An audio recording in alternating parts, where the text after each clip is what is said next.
পুঁজিবাদ, সাম্রাজ্যবাদ, ব্রিটিশের দালাল, বিজেপি আরএসএস এর বিরুদ্ধে বাংলার পবিত্র ভূমি আল্লামা রুহুল আমিন রহমাতুল্লাহ আলাইহির সাহিত্য থাকা মাটিতে পীরজাদা খোদায়েব আমিন ভাইজানের ডাকে উম্মাহের এই ক্লান্তি লগ্নে গ্রাম বাংলার বিভিন্ন স্তর থেকে ছুটে আসা অবহেলিত, নির্যাতিত, নিপীড়িত জনগণকে আমার আন্তরিক সালাম, আসসালামু আলাইকুম।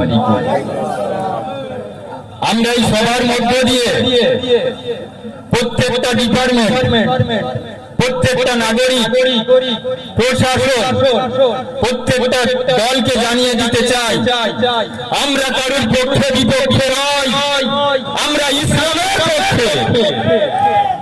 ইসলাম সর্বদা মানবতার পক্ষে দাঁড়াতে শেখায়, ইসলাম সর্বদা সংবিধানের পক্ষে থাকতে শেখায়, ইসলাম সর্বদা দেশের সভ্যতা সংস্কৃতিকে রক্ষা করতে শেখায়। আমরা সেই মানুষ। আমরা কারো নির্দিষ্ট কোন দল, কোন সম্প্রদায়, কোন ব্যক্তি, কোন গোষ্ঠীর বিরুদ্ধে নয়।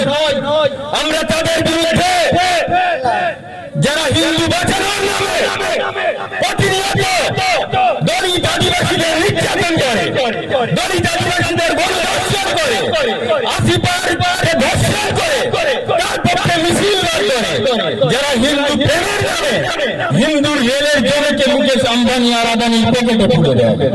আমরা তাদের বিরুদ্ধে, আমরা তাদের বিরুদ্ধে। যখন দেশ ভালো হয়, জিন্ন যখন আলাদা দেশ নিয়ে চলে যায়, মহাত্মা গান্ধী যখন আহ্বান করে যে দেশপ্রেমী মানুষেরা তোমরা থেকে যাও, মাওলানা আবুল কালাম আজাদ, আল্লামা রুহুল আমিন রহমাতুল্লাহ আলাইহি, মুজাদ্দেদে জামান আবু বকর সিদ্দিকী সম্মিলিতভাবে ঘোষণা দিল, এ মুসলমান তুমি কোথায় যাচ্ছ? কোথায় যাচ্ছ মুসলমান? ব্রিটিশ সাম্রাজ্যবাদের বিরুদ্ধে লড়াই করে তোমার বাবা মা, তোমার পূর্বপুরুষেরা মাটিতে শুয়ে আছে, এই মাটিকে বাদ দিয়ে তুমি কোথায় যাচ্ছ? সেই ব্রিটিশ সাম্রাজ্যবাদের দালাল যে মাটিকে ভালোবেসে, যে মাটির টানে, যে শহীদের রক্তে মর্যাদা দিয়ে মাওলানা আবুল কালাম আজাদ আমাদের স্বাধীনতা সংগ্রামীদের আহ্বানে জড়া দিয়ে এই দেশ গঠনে আমরা থেকে গিয়েছিলাম। আমাদের শহীদের মাটি দেওয়া সেই মাটিটুকুকে কেড়ে নিতে চাই আইনের কৌশলে। আমরা তাদের বিরুদ্ধে। তাহলে আমাদের এই সংগ্রাম এই সামান্য কাঠফাটের উত্তরে হারিয়ে গেলে হবে না। আরএসএস এর পরিকল্পনা 100 বছরে আপনাকে ধ্বংস করা হবে দেশকে।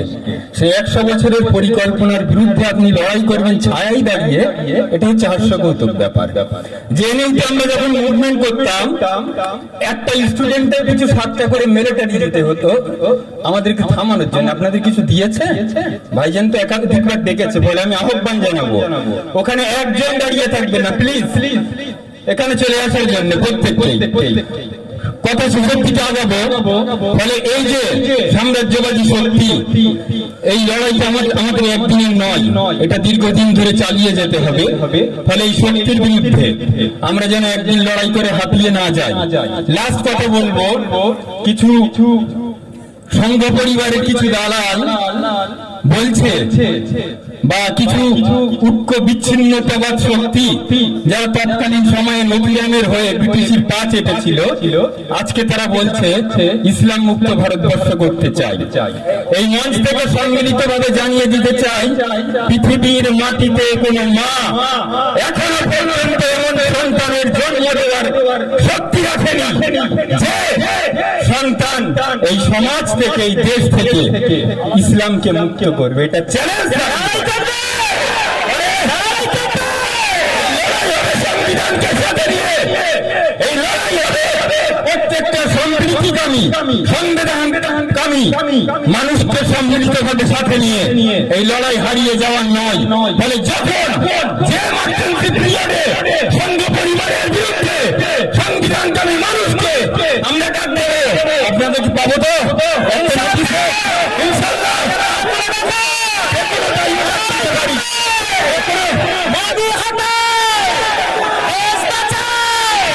সংবিধান ফলে যে কোনো ইমার্জেন্সি পিরিয়ডে অফিসিয়াল চিঠি না করে আপনাদের 12 ঘন্টার নোটিশেও ডাকতে পারি আমি আর ভাইজান, পাবো তো ইনশাআল্লাহ।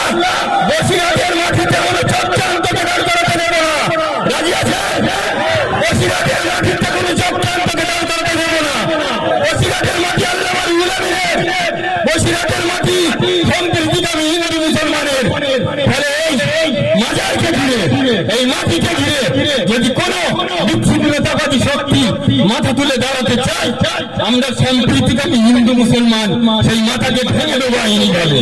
সম্প্রীতি নষ্টকারী আরএসএসের কালো হাত ভেঙে দাও করিয়ে দাও। সম্প্রীতি নষ্টকারী আরএসএসের কালো